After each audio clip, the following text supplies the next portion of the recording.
Chief justice of Pakistan के साथ हैं कि वो आज कौम को बताएं कि रात के अंधेरे में मेरी कितनी उनसे मुलाकातें हुई।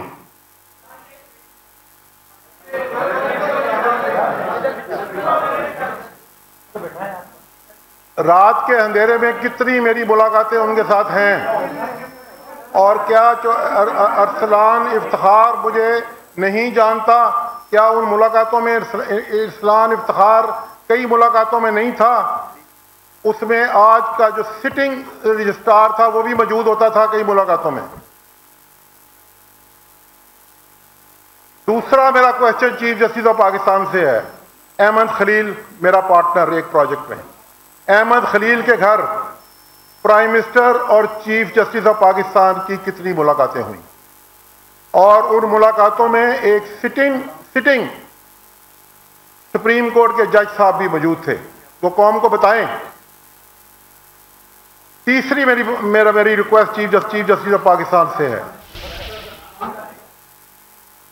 तीसरी मेरी request chief justice of Pakistan से है कि इसी कुरान पाक को सामने रख के वो बताएं कि उनको इस केस का कब से पता था और उन्होंने क्यों सुए मोटिव नहीं लिया,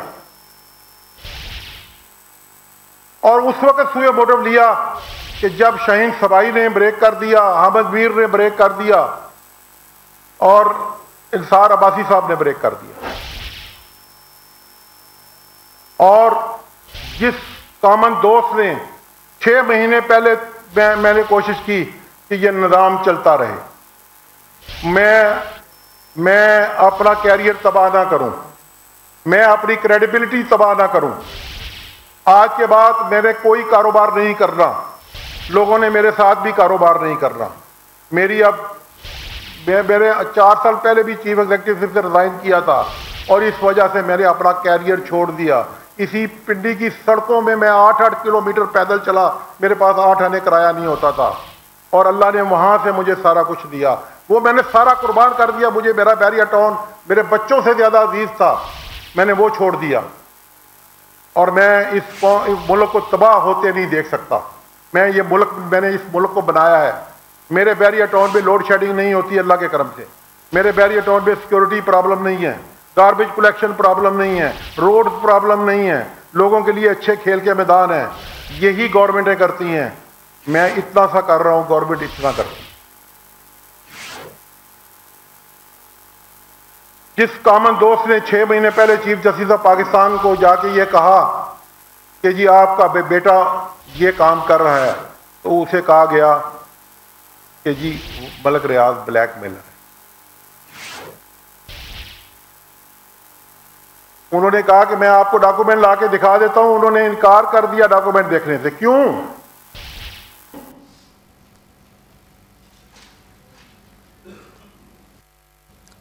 क्यों इनकार कर दिया?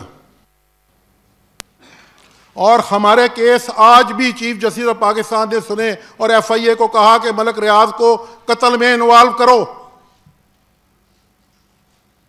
आज भी वो ना सुनते में हमारे केस, हमारे दिल में भी बड़ी इज्जत होती है उनकी, बड़ा एहतराम होता।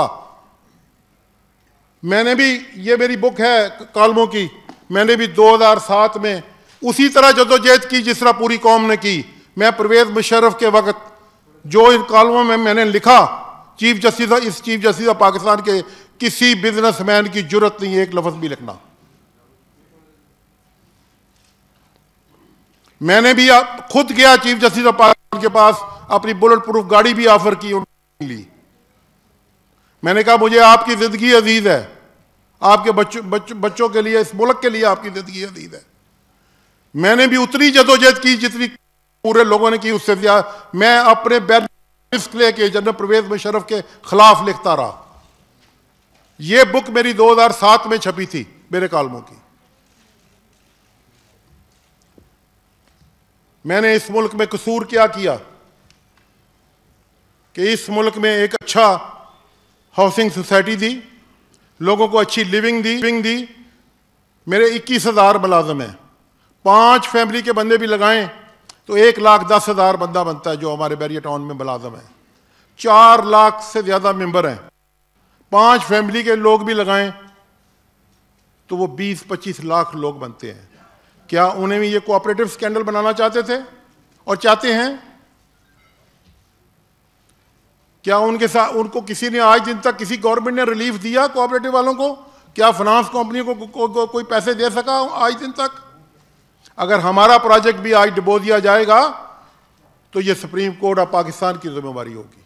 मैंने आज सुप्रीम कोर्ट में रिक्वेस्ट की कि मुझे 2 मिनट दिए जाएं। मैं यही उनको रिक्वेस्ट करना चाहता था।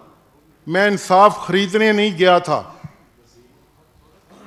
मैं अल्लाह से रहम मांगता था और इनसे इंसाफ मांगता था। मुझे ये इंसाफ नहीं देते थे, मुझे स्क्रू करते थे मजीद।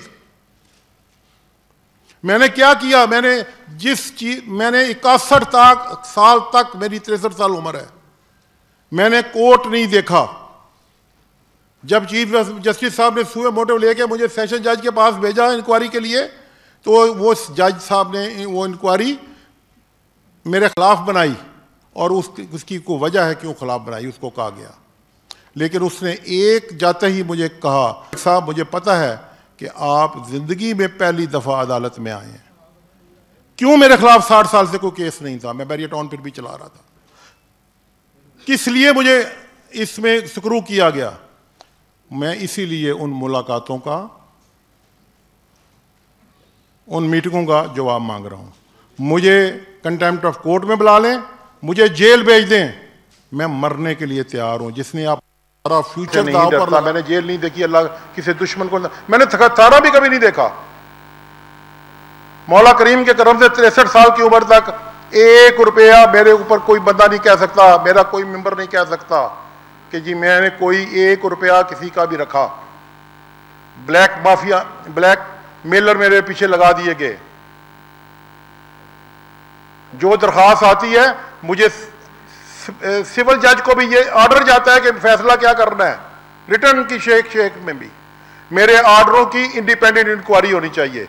उधर चौधरी निसार हमें मार रहा है पंजाब में, इधर ये मार रहे हैं। आप मुझे बताएं मैं कहां जाऊं, किसके पास जाऊं? क्यों मैं मुझे दीवार के साथ लगा दिया गया? क्यों नहीं मुझे फेयर? ये कहते हैं आजाद जुडिशरी है, ये यरगमाली जुडिशरी है, इसको डान चला रहा है। वो डान के, मैं नहीं कह रहा कि चीफ जस्टिस ऑफ पाकिस्तान डान है, वो इरसलान इफ्तिखार डान है। मैं चीफ जस्टिस साहब की आज भी बहुत इज्जत करता हूं, वो मासूम होंगे। मेरा अंदर फट रहा है जो मुझसे हुआ है। मेरी 16 साल से 5 चेयरमैन नैबो का हमने सामना किया, FIA का किया, MI का किया, ISI का किया, सब अदारों ने हमारी, वो हमारा काम, हमारी ईमानदारी है। मैंने चीफ जस्टिस साहब के ऊपर कोई इल्जाम नहीं लगाया, लेकिन मुझे आज दुख हुआ कि उन्होंने मेरा आज केस फिर भी सुना। आज उनको मेरा केस नहीं सुनना चाहिए था। ये इस्लाम भी कहता है, अल्लाह ताला ने यह भी फरमाया है कि मरने लगो भूख से तो सूअर भी खा लो, मरने लगो तो झूठ भी बोल लो। ये मेरी रिक्वेस्ट है आप लोगों से, ये मेरे दिल की बातें हैं। मैं बहुत कुछ उसके बाद डिस्क्लोज करूंगा, ऐसी चीजें डिस्क्लोज करूंगा कि लोगों को पता चल जाएगा कि पाकिस्तान में क्या हो रहा है।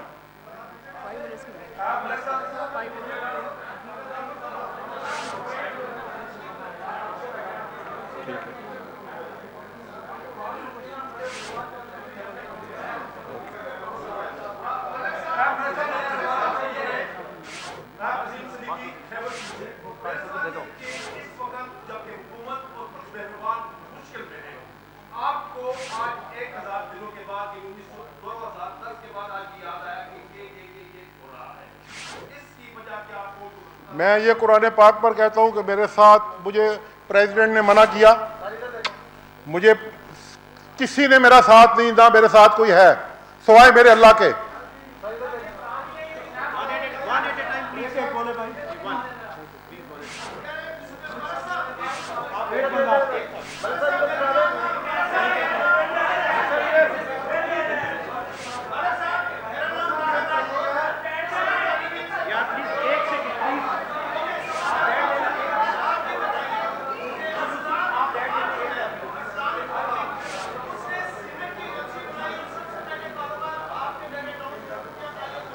सब चीज़ें मैं डिस्क्लोज करूंगा टाइम आने पर। जो चीज़ें मैंने आज डिस्क्लोज करनी थी वो मैंने कर दी, बाकी बाद में करूंगा।